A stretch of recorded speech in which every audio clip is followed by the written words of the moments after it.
Delhi liquor కేసులో అరవింద్ కేజ్రీవాల్, మనీష్ సిసోడియా, కల్వకుంట్ల కవిత సహా మొత్తం 23 మందికి బిగ్ రిలీఫ్ లభించింది. కేజ్రీవాల్పై వచ్చిన ఆరోపణలకు ఎలాంటి సాక్ష్యాలు లేవని ఢిల్లీ రౌస్ అవెన్యూ కోర్టు స్పష్టం చేసింది. ఆరోపణలుంటే సాక్ష్యాలు కూడా ఉండాలంది న్యాయస్థానం.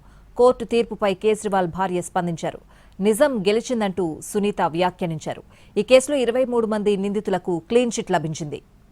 మద్యం విధానాన్ని రూపొందించే క్రమంలో అవినీతి జరిగినట్లు వచ్చిన ఆరోపణల్లో వాస్తవం లేదని కోర్టు పేర్కొంది.